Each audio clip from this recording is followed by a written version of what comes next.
Janshakti news, निर्भीड व निपक्ष बातम्यांचं खुलं व्यासपीठ। तर जनशक्ती न्यूज मध्ये आपल्या सर्वांचं स्वागत। आता आपण 5 साली 19 साली आणि 21 साली जे भोगलं ते वाटणे येऊ नये म्हणून आपण लागलो पळायला।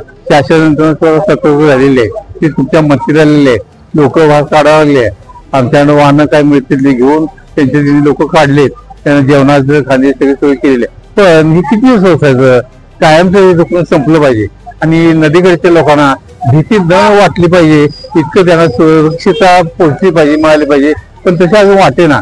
शासन बोलतंय पाणी कमी आलं की लोकही शांत होतात आणि शासन शांत होतं, असं न होता किंवा त्यांनी आत्ताच अभ्यास केला पाहिजे व यात काय नियोजन केलं पाहिजे। पुन्हा ह्या लोकांना पुन्हा घर पोहोचू नये आणि त्या लोकांनी पुन्हा मागता कामा नये, असा हाल होता कामा नये, एवढी काळजी घेणं आवश्यक आहे। आणि तुमचा सुद्धा त्या सगळ्यांना लोकप्रतिनिधी यांना बोललोय मी, तर काय काय केलं पाहिजे। आता फक्त आपण सुद्धा जे आलं परिस्थिती झाली लोक काढली की मग आपण बोलतो, असं नाही। कायमस्वरूपी काय काय केलं पाहिजे त्यांनी सांगितलं पाहिजे, त्यांनी सांगितलं पाहिजे, तुम्ही सांगितलं पाहिजे, लोकांनी सांगितलं पाहिजे आणि अशा अवस्थेतून त्यांना कायमचे चुकून देऊ या म्हणजे हाल होते त्याचं चुकून घेऊन आलं पाहिजे। 19 साली इतका हाल झाला होतं, आपण उभा त्याच्या 10 फूट उंची पाणी होतं आणि त्यावेळी बाहेर लोक बाहेर काढली तर त्यांचं साहित्य काढायला आपल्याला 3 आठवडे गेले होते।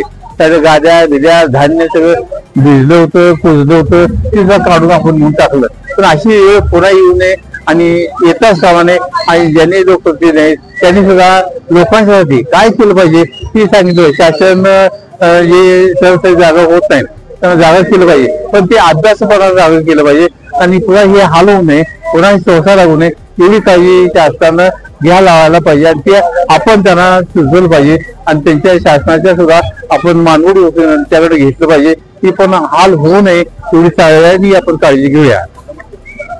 आलमट्टीला केलेलं आहे आपण, त्याचं मोठं आंदोलन केलं त्यामुळं ते शासन यंत्रणा आपण चांगलं म्हणजे आरकेली फाटे इतकं मोठं आंदोलन केलं, शासन खडवळून जागा झालं, तर कर्नाटकवाल्यांनी जागा केलं आणि त्यांनी पाण्याचं नियोजन आम्ही बघतो, दोन्ही राज्य बघतो असं सांगितलं चाललंय।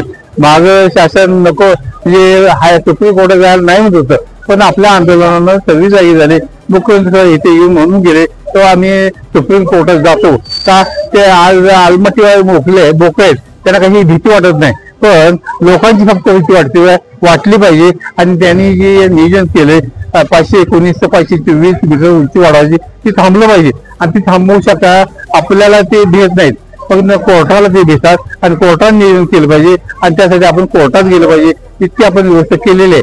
त्यासाठी पुन्हा मुंबईला मिटिंग झाली, मागच्या 2 आठवड्यात दिल्लीला मिटिंग झाली, त्याच्या जागा झाले, पण जागा तात्पुरतं होतं कामा नये, कायमची जागा झाला पाहिजे आणि कायमचा ह्याच्या उपाय निघाला पाहिजे। म्हणजे आलमट्टी हिपरगी यांचे पाणी नियोजनानं गेलं पाहिजे। आज नियोजन जात नाही, पाणी वेळेवर जात नाही आणि त्यामुळे आपल्याला हे भोगावं लागते। आता मागा नसोबाजीवाडी देवात 3 वेळ पाणी गेलं, आता यंदा खूप पाणी त्यात वाढले, पाणी वाढलं म्हणजे मागचे पुढचे पाणी जात नाही, विसर्ग फायदा होत नाही, तर तो मागे येते आणि ती पुन्हा आपल्याला मागे येते। ती वेळ येऊ नये आपण सगळ्यांनी काळजी घ्यावी।